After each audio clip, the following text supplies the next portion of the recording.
So we are at the workbench here, and today's project is going to be addressing a few issues with our Pennsylvania Broadway Limited K4 Streamlined.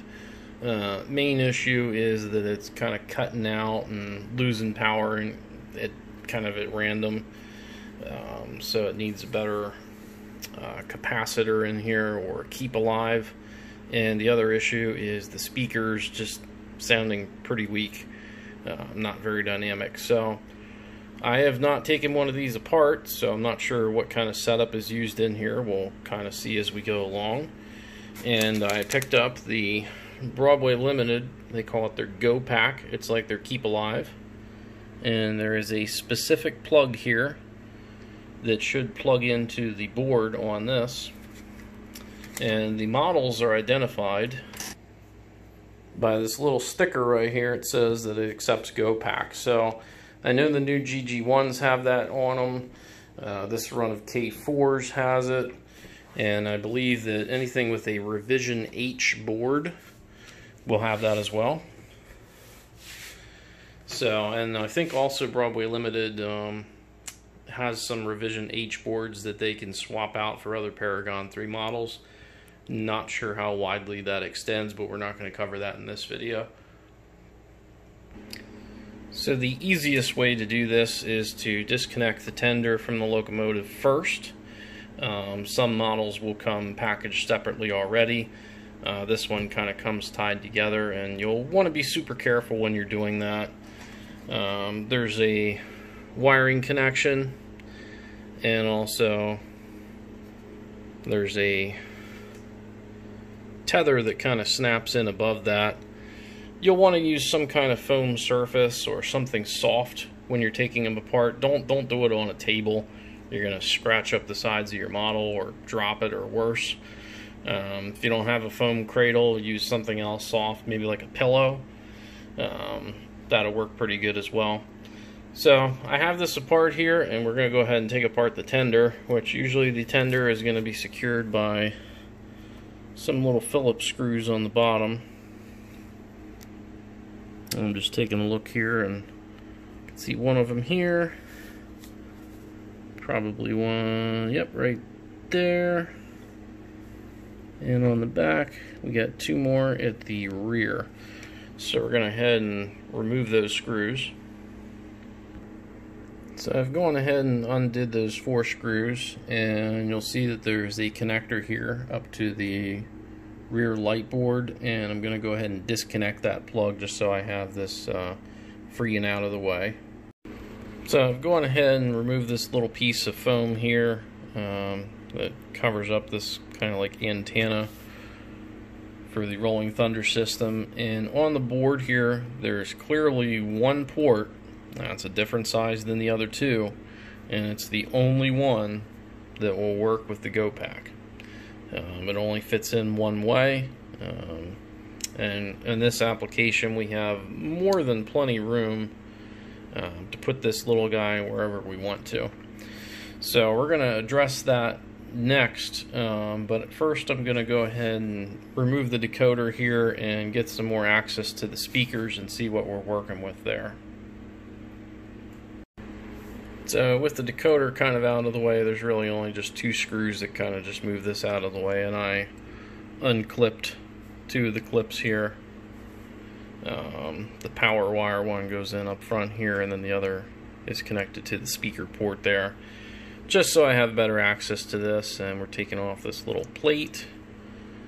We're going to see what kind of access we have to the speakers and what's in there. So taking a look at what's in here. Looks like 28mm speakers, and nothing is glued in, nothing is sealed in. I think that this, and you know, you got, looks like fairly low quality 28mm speakers there. I think that this is both a speaker issue and a poor baffling issue. So I think this would be an excellent project for those TCS 28mm high bass speakers. Unfortunately, I'm out of them because I used them for another project. I did recently take these out of another engine, TCS 28mm, and these are kind of my go-to speaker. Really great results with those. So this would be something where I would prefer to use some sort of high bass speaker just because we do have the clearance to work with it. However, I don't have any. So really the TCS here is going to be what I have to work with. So there's a couple different ways we can do this, and one would simply be to put the speakers in kind of like this. I mean, that's kind of like what Bachman does with a lot of their models. Also other Broadway models kind of come like this as well. That's one way. Another way would be to run a bead of glue, of microcrystal clear, the glue that I always use, and it's easily removable. Kind of serves as a nice gasket. Put that on the bottom there, and put this back in its factory location, and also run a bead around the top, and then see how that sounds. Add it in with some cotton balls into the shell.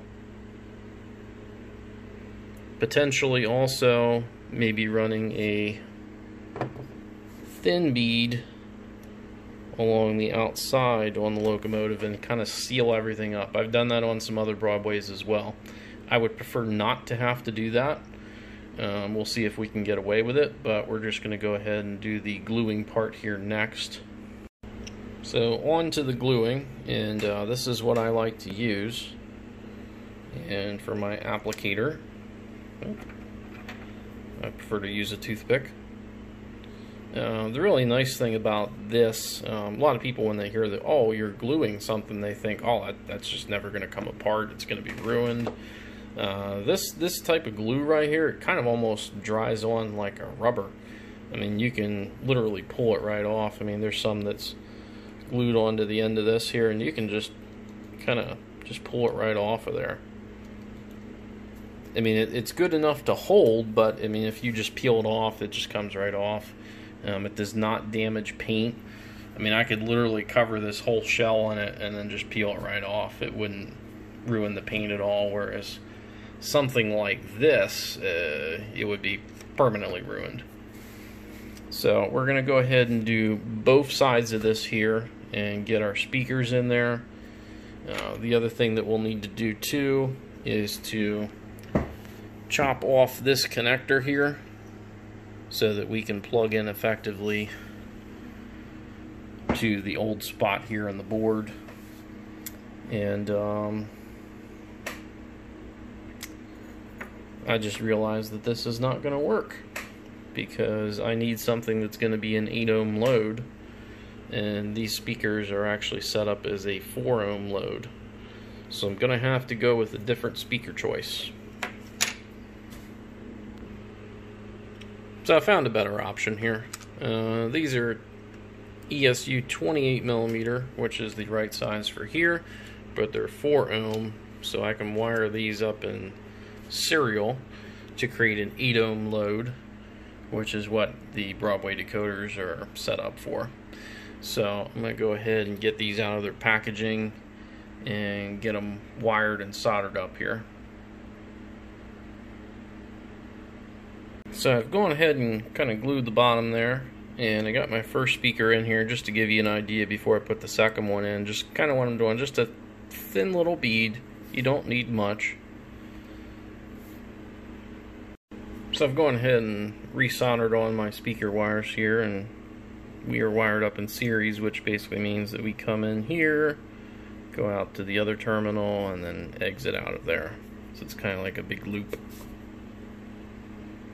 So the next thing I'm going to do is, factory speakers have these little pieces of two-sided tape on there so that the bracket, when it goes on top of that, kind of gives it some pressure and holds these down.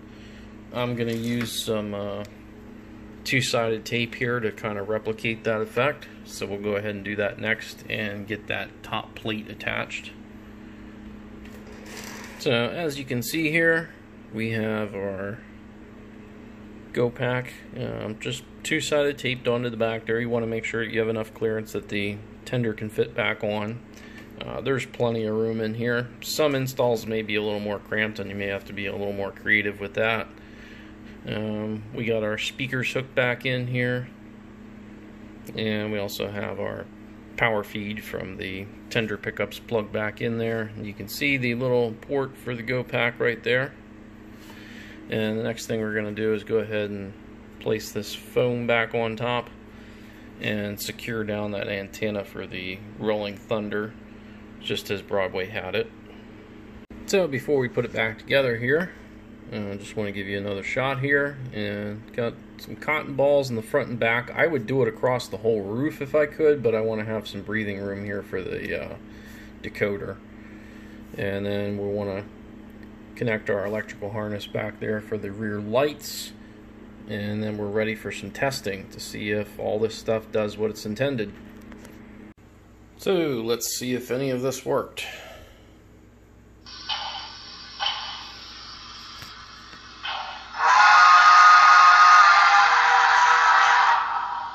Definitely louder.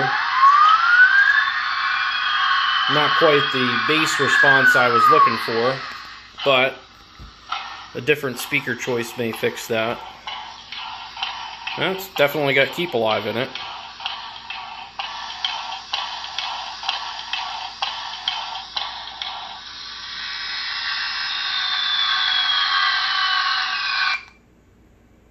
Pretty cool. So let's see how it runs. So I've got it on the same track that we did the review on, which I have not changed at all. I've done some work to this track, but not either of these.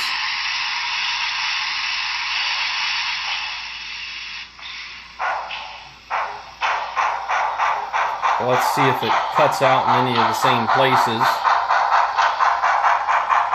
or at all.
So I went ahead and ran it off camera for a couple minutes and zero issues whatsoever. So I would say that all the electrical problems with this are completely fixed, and that Go Pack definitely did the trick. So definitely a worthwhile upgrade for these. If you have any other engines that can accept that, I think it's a good choice. And so yeah. Not quite as much of a success on the end of the speakers. I mean, it's definitely louder, but not quite the bass response we're looking for. So I'm going to have to try to go with something else. And if I find a good combination, I'll do a follow-up video to it. But for now, we got this K4 running pretty good. So that's about it for this video, and I hope that that's helpful and gives you some insight into what the Go Pack can be used for, and that it actually does work. If there are any train shops or dealers, hobby shops watching this video, you need to have this piece in your store. You got to stock this part. It's an easy upsell for these locomotives. You're going to have customers that come back in and they're going to ask for a solution to this problem, or worse, they're going to want to return the model, or want you to deal with sending something to Broadway. You need to stock this piece in your store, at least one for every model that you have that's capable of supporting it, or at least some of them. If possible, have somebody on staff that is knowledgeable enough to know how to install these, so you can do this for your customer in the store.